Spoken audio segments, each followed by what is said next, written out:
சேர்த்துருக்கேன். ஸோ இப்போ இந்த தண்ணி சட்னி தாராளமாக தண்ணி சட்னி பார்த்தீங்கன்னா சேர்த்து அப்படியே மிக்ஸ் பண்ணி சாப்பிடும்போது சூப்பராக வேற லெவலில் இருக்குங்க. ஸோ அவ்வளோதாங்க, தண்ணி சட்னி நல்லா சேர்த்து இட்லியை வந்து மிதக்க விட்டோம் தண்ணி சட்னிலே. ஸோ நல்லா இருக்கும். ஆனால் யாருக்கெல்லாம் ஃபேவரட்னு சொல்லுங்கள். சில பேருக்கு வந்து பொட்டுக்கடலை பிடிக்காது. ஸோ அவங்க வந்து பார்த்தீங்கன்னா வேர்க்கடலை வந்து ஆட் பண்ணிக்கோங்க. அது கூட பொட்டுக்கடை ஸ்டைலில் தண்ணி சட்னி செய்யறதுக்கு வந்து பார்த்தீங்கன்னா ஃபர்ஸ்ட் ஆஃப் ஆல் வந்துட்டு தேங்காய் எடுத்துருக்குங்க, கோகனட்டு. ஸோ இது போல் ஸ்லைஸ் பண்ணிங்க, இல்லை துருவி கூட எடுத்துங்க, அது உங்களோட விருப்பம் தான். அதுக்கப்புறம் காரத்துக்கு இதுக்கு வந்து மெயினாக வந்து காஞ்ச மிளகாய் தான் வந்து ஆட் பண்ணுவாங்க. ஸோ அதனால நான் வந்து பார்த்தீங்கன்னா காஞ்ச மிளகாய், பூண்டு வச்சுருக்கேன். பூண்டு வந்து கொஞ்சம் அந்த மேலே இருக்க ஸ்கின் எல்லாம் எடுத்துட்டு வாஷ் பண்ணி வச்சுருக்கேன். பொட்டுக்கடலை வந்து ஒரு 3/4 கப்பு வச்சுருக்குங்க. ஸோ இப்போ வந்து மிக்ஸி ஜாரில் வந்து சேர்த்து அரைச்சிக்கலாங்க. இப்போ மிக்ஸி ஜார் எடுத்துப்போம். ஸோ இப்போ தேங்காவை வந்து சேர்த்துக்கலாம். இந்த தண்ணி சட்னிக்குன்னே சில பேர் அடிக்ட் உண்டுங்க, ரோட்டு கடை ஸ்டைலில். அதாவது ஸ்ட்ரீட் ஃபுட் வந்து சேல் பண்ணுவாங்க இல்லையா, இட்லிக்கெல்லாம் தோசைக்கெல்லாம். ஸோ அப்போ அந்த மாதிரி அவங்கெல்லாம் பார்த்தீங்கன்னா இந்த மாதிரி மெத்தட்லாம் செய்வாங்க. ஸோ இப்போ காஞ்ச மிளகாய், உங்களுக்கு காரம் வந்து கம்மியாக வேணும்னா பைசஸ் கம்மி பண்ணிக்கோங்க காஞ்ச மிளகாய். ஸோ பூண்டும் சேர்த்துட்டேன். அதுக்கப்புறம் வந்து பார்த்தீங்கன்னா பொட்டுக்கடலை சேர்த்தாச்சு.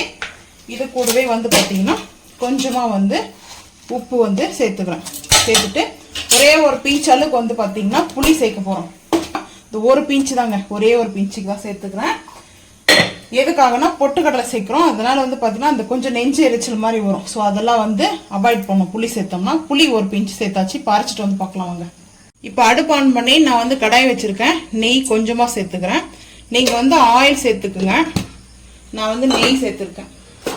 நெய் வந்து அந்த ஸ்மெல்லு நல்லா இருக்கும் சட்னியில். ஸோ அதனால வந்து நான் நெய் சேர்த்துருக்கேங்க. நீங்கள் வந்து பார்த்தீங்கன்னா ஆயில் கூட சேர்த்துக்கலாம், அது உங்களோட விருப்பம் தான். இப்போ கீ வந்து மெல்ட் ஆயிடுச்சுங்க.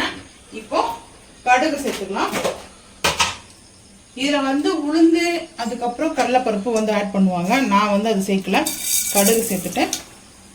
அதுக்கப்புறம் பெருங்காயம் சேர்த்துக்கலாம். பெருங்காயம் சேர்த்துட்டு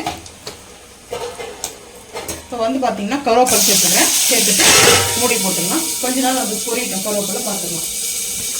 கருவேப்பிலை நல்லா பொரியணும். இப்போ சிம்மில் தான் வச்சுருக்கேன். கருவேப்பிலை வந்து பார்த்தீங்கன்னா கொஞ்சம் பொரிஞ்சிட்டோம். கொஞ்சம் கிறிஸ்பி ஆகிற மாதிரி இருந்தால் போதுங்க. அப்போ தான் நம்ம சட்னிக்கு வந்துட்டு நல்லா இருக்கும்.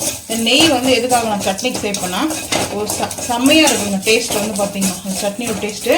ஸோ இப்போ அடுப்பு ஆஃப் பண்ணிடலாம். அடுப்பு ஆஃப் பண்ணிவிட்டு இப்போ அரைச்சிட்டு வந்தோம் இல்லையா, ஸோ அந்த சட்னியை வந்து சேர்த்துக்கலாம். இதை போல் சேர்த்துட்டு தண்ணி சேர்த்துக்கலாங்க. இப்போ நம்ம நெய்யில் வந்து பார்த்தீங்கன்னா பொரிச்சு எடுத்துருக்க கருவேப்பிலை கடுகெல்லாம் சேர்த்தாச்சுங்க. இப்போ வந்து தண்ணி இதில் கொஞ்சம் சேர்த்துக்கிறேன். நான் இந்த மிக்ஸி ஜார் வந்து பார்த்தீங்கன்னா வாஷ் பண்ணி தண்ணி சேர்த்துருக்கேன். ஏன்னா இந்த மசாலாலாம் வந்து பார்த்தீங்கன்னா நம்மளுக்கு கரெக்டாக இருக்கும். சேர்த்தாச்சுங்க.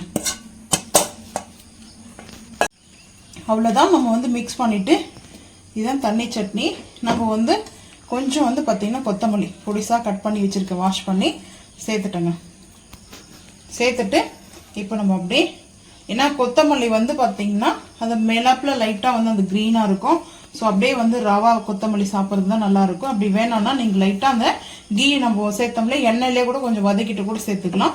ஸோ அவ்வளோதாங்க தண்ணி சட்னி. ரோட்டுக்கடை தண்ணி சட்னி பார்த்தீங்கன்னா அருமையான ஒரு டேஸ்ட்டில் தண்ணி சட்னி. டேஸ்ட்டாக பார்த்தீங்கன்னா அல்டிமேட்டாக இருக்குங்க. ஸோ இது போல் வந்து நீங்கள் பிஸ்னஸ் பண்ணுறவங்க வந்துட்டு செஞ்சு பாருங்கள். ஏன்னா உங்களுக்கு வந்து பார்த்தீங்கன்னா கரெக்டாக இருக்கும். இது போல் செஞ்சு பார்த்தீங்கன்னா டேஸ்ட்டும் அல்டிமேட்டாக இருக்குங்க. நான் இந்த அளவுக்கு தான் தண்ணி வச்சுருக்கேன். இன்னும் கூட தண்ணி சேர்த்துக்கலாம் வேணும்னா, அது உங்களோட விருப்பம் தான். இப்போ நம்ம இட்லிக்கு வந்து பார்த்துக்கலாம் வாங்க. அவ்வளோதாங்க. இப்போ இட்லி வந்து நான் 3 இட்லி எடுத்திருக்கேன். ஸோ இப்போ இந்த தண்ணி சட்னி தாராளமாக தண்ணி சட்னி பார்த்தீங்கன்னா சேர்த்து அப்படியே மிக்ஸ் பண்ணி சாப்பிடும்போது சூப்பராக வேற லெவலில் இருக்குங்க. ஸோ நீங்களும் இதே போல் வந்து செஞ்சு சாப்பிட்டு மறக்காமல் வந்து கமெண்ட் பண்ணுங்கள். இது பிஸ்னஸ் பண்ணுறவங்களுக்கு இந்த வீடியோ யூஸ்ஃபுல்லாக இருக்கும்.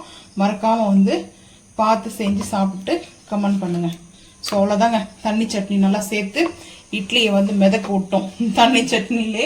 ஸோ நல்லா இருக்கும். ஆனால் யாருக்கெல்லாம் ஃபேவரட்னு சொல்லுங்கள். சில பேருக்கு வந்து ஆட் பண்ணிக்கோங்க. அது கூட பொட்டுக்கடலை சேர்க்குற அளவுக்கு ஈக்குவலுக்கு வந்து பார்த்தீங்கன்னா வேர்க்கடலை கொஞ்சமாக சேர்த்துக்குங்க. ஸோ அவ்வளோதாங்க இந்த ரெசிபியோடைய வீடியோ வந்து பார்த்தீங்கன்னா சூப்பராக இருக்கும். நீங்களும் இந்த வீடியோ பிடிச்சிச்சுன்னா மறக்காமல் லைக் பண்ணுங்கள், ஷேர் பண்ணுங்கள், சப்ஸ்கிரைப் பண்ணுங்கள், பெல் ஐக்கன் வந்து கிளிக் பண்ணுங்கள். மறக்காமல் சேனல் வந்து ஃபாலோ பண்ணுங்கள். அப்போ தான் நம்ம போகிற வீடியோ உங்களுக்கு நோட்டிஃபிகேஷனாக வருங்க. தேங்க்யூ.